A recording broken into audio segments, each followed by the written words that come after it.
Reason is the flame that separates man from chaos. It is the quiet force that turns instinct into wisdom, reaction into understanding, and existence into purpose. To the Stoics, reason was not merely logic. It was the divine thread woven through the universe, the breath of order within disorder. Where animals live by impulse and tyrants live by desire, the wise live by reason. The power of reason is the third discipline of the Stoic path. It is the bridge between control and virtue, the art of thinking rightly, so that one may live rightly. The Stoic does not reject emotion, but he refuses to let it rule.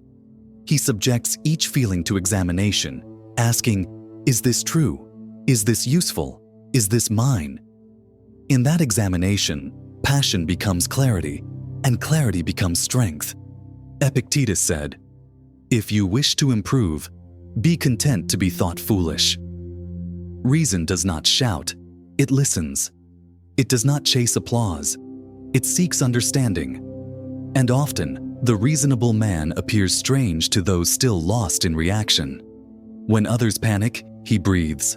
When others rush to judge, he waits. When others curse fate, he asks, "What can be learned from this?" Such calm is not indifference. It is mastery. Reason begins with awareness. The Stoics taught that thoughts precede emotions. We are not angry because of what happens, but because of how we interpret what happens. We are not afraid of death itself, but of the story we tell about it. Change the story. Change the feeling. The wise do not attempt to erase emotion. They reshape the thought that gave birth to it.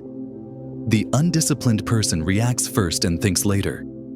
The disciplined person thinks first and then chooses the reaction worthy of him. Marcus Aurelius practiced this endlessly. When faced with betrayal or loss, he wrote in his journals not with rage, but reflection. He would ask himself, "What is this event in truth? Is it good or evil, or simply nature taking its course?" And almost always the answer was this: it is neither. It simply is. From that realization came peace. Reason stripped events of their drama, leaving only reality, plain, honest, and endurable. To live this way is to live without unnecessary pain. Reason also demands humility. The Stoics warned that the mind, left unchecked, becomes its own tyrant. It builds illusions of certainty, pride, and judgment. A wise man knows how little he truly knows. He questions his own assumptions before he questions the world. He treats each belief like a soldier at inspection, tested, not trusted. Only the proven ideas remain in his service. This self-doubt is not weakness. It is the soil of growth. Those who never question themselves never discover truth, only comfort. Humility makes the Stoic flexible. He is firm in principle, but gentle in method. He can adapt without losing integrity because reason, not ego, guides him. Reason whispers, "You were wrong," and he listens. It shows him a better path, and he follows without shame. In this way, the reasonable man grows stronger through correction, while the proud man collapses beneath it. To be guided by reason is to prefer truth to reputation. The Stoics saw reason as alignment with the Logos, the universal order, the rhythm of nature. To live according to reason was to live according to nature itself. When you resist what is, you suffer. When you act in harmony with what is, you flourish. Reason is not cold logic. It is participation in the wisdom of the world. It teaches patience in uncertainty, courage in hardship, and moderation in abundance. The person who reasons well lives well, because his choices follow truth instead of whim. Seneca wrote that nothing is more admirable than a man who uses reason as his compass. He may be struck by fortune's blows, but he is never lost. He charts his course through reflection, not reaction. He measures his words, tempers his anger, and knows that every decision shapes the soul. For every thought sown in reason yields peace. Every thought born of impulse breeds regret. Look closely at the lives that crumble, and you will find not tragedy, but unexamined thought. Reason transforms adversity into teacher. When pain arrives, it asks, "What is this showing me about attachment?" When fear arrives, it asks, "What am I protecting that may not be mine to keep?" When pleasure tempts, it asks, "Does this serve my growth or chain my freedom?" Through such questions, the Stoic turns each emotion into a lesson, and each lesson into character. The more one reflects, the less one is ruled by emotion, and the more one participates in wisdom itself. To live by reason is to slow the pace of existence. The modern world worships speed, noise, and opinion. But wisdom grows only in stillness. Reason does not bloom in the storm of endless distraction. It requires quiet soil. This is why the Stoics valued reflection. They walked at dawn to think before the day began. They wrote at night to see the truth of their actions. The day was the battlefield. Reason was the sword sharpened before entering it. A man who does not take time to think soon finds himself thinking whatever the crowd thinks. Reason also means seeing the humanity in others. The Stoic, guided by reason, does not rush to hate or despise. He remembers that ignorance drives most wrongdoing.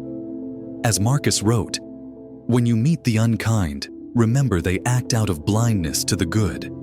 To respond with cruelty only spreads the blindness. Reason answers anger with empathy, injury with justice, and foolishness with example.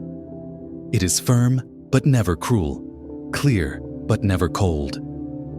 He who acts with reason does not mirror the behavior of the unjust. He transcends it. There will be moments when reason seems powerless, when emotion burns too fiercely to be tamed. Even then, the Stoic practices awareness. He steps outside himself and observes the fire. He names the feeling and watches it change. Like smoke, every emotion rises and dissolves when seen for what it is: temporary. Reason is not the absence of fire, but the hearth that contains it. Without that hearth, passion consumes. Within it, passion warms and gives life. To cultivate reason, begin with pause. Before reacting, breathe. Before speaking, think. Before judging, imagine the other side. And before despairing, ask whether the story in your mind is true. These small moments of reflection accumulate. They become the habit of calm thinking, the armor of the soul. As daily repetition strengthens the body, daily reflection strengthens the mind. Reason teaches that life's events are neutral, and it is we who give them color. A loss can be tragedy or teacher. A delay can be punishment or preparation. A challenge can be burden or opportunity. It depends on the lens through which we see. Those who clean their lens daily see the world as it is. Those who never do live in distortion. In mastering the lens, you master the mind. And in mastering the mind, you master life. Reason is the guide that carries you through chaos without becoming chaotic. It is the inner compass that points north even when every voice around you points elsewhere. It is the discipline that turns pain into teacher, weakness into wisdom, and confusion into clarity. To live by reason is not to suppress your humanity. It is to elevate it. It is to feel deeply but respond wisely. It is to see the world not through the fog of impulse, but through the light of understanding. So each morning, ask yourself, what would my reason have me do today? And follow it, even when emotion pulls you elsewhere. Each evening, ask, where did I react when I should have reflected? And let that reflection polish tomorrow's mind. For the man who thinks clearly lives clearly. He may stumble, but he never walks blindly. He may feel emotion, but he never becomes its prisoner. He is moved by life, but never dragged by it. This is the power of reason. Not a cold logic, not a distant intellect, but a light within the soul that makes every step deliberate, every choice aligned, and every day worthy. To walk with reason is to walk with strength, and to walk with strength is to walk in peace.